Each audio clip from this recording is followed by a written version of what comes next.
Dari muda ke utama itu sekurang-kurangnya 3 bulan. Jadi kalau teman-teman dari jenjang muda ingin maju dan next step ke jenjang madya, maka jeda waktunya itu 3 tahun. 3 tahun.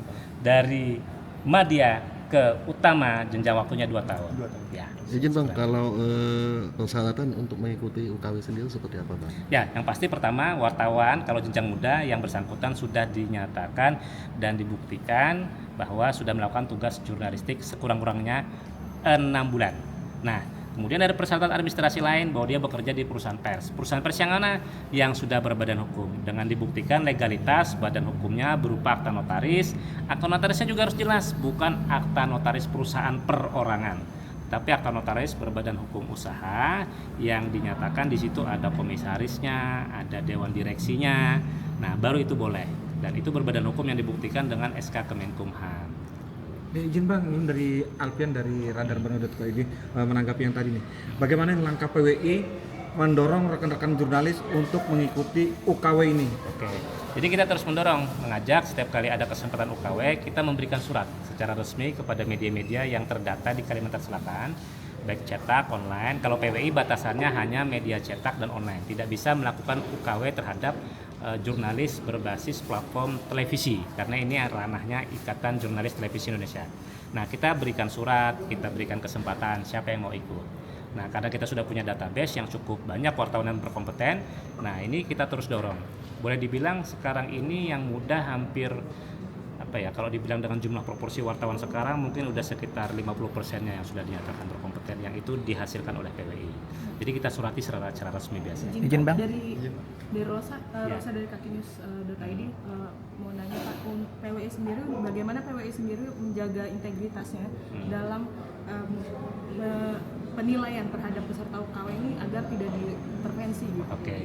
Jadi terkait dengan masalah integritas kemudian menjaga komitmen, ya pertama kita kalau melakukan UKW kami tentu juga melihat jejak rekamnya, karena kami terus terang sering juga menerima masukan, keluhan, saran terhadap jejak-jejak kawan-kawan jurnalis di lapangan. Jadi kalau kita melakukan UKW kita lihat juga jejak rekamnya. Nah, itu juga biasanya akan terbukti dan teruji pada saat pelaksanaan UKW. Jadi jangan dikira UKW ini sebuah proses ujian secara administratif saja, bukan. Di sini benar-benar akan terbukti siapa yang dinyatakan wartawan yang berkompeten, dia mampu membuat berita, bisa membuat lead, bisa memahami bagaimana kutipan dan sebagainya, dan tentu saja secara administratif tahapan itu sudah dipenuhi. Jadi pengalaman saya juga sebagai penguji yang benar-benar belum berkompeten pasti tidak lulus. Jadi saya bisa jamin yang dinyatakan berkompeten adalah yang benar-benar sudah dinyatakan. Izin Bang, terkait ini, saya Ismail dari radarbanu.id. Terkait peserta yang sudah lulus kemudian dia melakukan pelanggaran setelah kegiatan uji kompetensi ini, apa kira-kira adakah sanksi buat mereka? Oke. Jadi kalau ada keluhan atau somasi atau apapun yang disampaikan kepada oleh pihak-pihak yang merasa dirugikan, dan kita menerima secara resmi melalui surat, maka kita akan melakukan penelusuran dan telahan. Kita panggil yang bersangkutan kalau dia merupakan peserta uji yang dulu hasil dari UKW PWI. Betul. Dan kita cari bukti-bukti dan kita akan nilai seberapa berat pelanggarannya. Kalau ternyata memang masuk pada unsur ranah pidana, sepengalaman yang sudah dilakukan, itu sudah pernah kita lakukan, kita akan merekomendasikan kepada Dewan Pers untuk mencabut kompetensinya sebagai wartawan. Siap, terima kasih. Sehingga dia tidak lagi dinyatakan berkompeten dan siapapun yang merasa dirugikan bisa melakukan pengaduan secara hukum. Siap, terima kasih. Izin ulun ya dari Megapolis, apa harapan kalian terhadap para peserta yang telah lulus UKW? Ya, tentunya kalau dia sudah dinyatakan UKW, pertama dia akan menjalankan prinsip-prinsip aktivitas jurnalistik dengan berpegang teguh kepada kode etik, ya, aturan-aturan yang membatasi secara koridor. Tetapi dulu daripada itu harapannya akan terbangun ya profesionalisme yang ditandai dengan bagaimana menjalankan tugas tidak hanya untuk kepentingan publik tetapi juga ada misi-misi.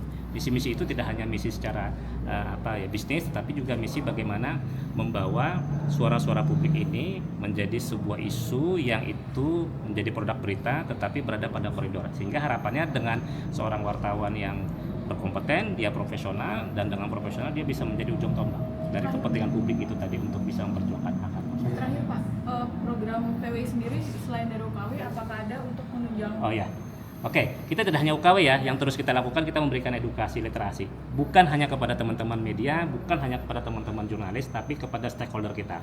Jadi dalam setiap kesempatan, dalam berbagai forum, kita menyampaikan kepada, ayo dong semua stakeholder, ya pemerintahan, lembaga bisnis segala macam, sampaikan kepada kami apabila ada wartawan, jurnalis yang terafiliasi sebagai anggota PWI melakukan tindakan, melakukan upaya-upaya yang itu mengarah kepada penyalahgunaan kewenangan. Nah, kita akan melakukan penindakan-penindakan. Kami sering menerima laporan.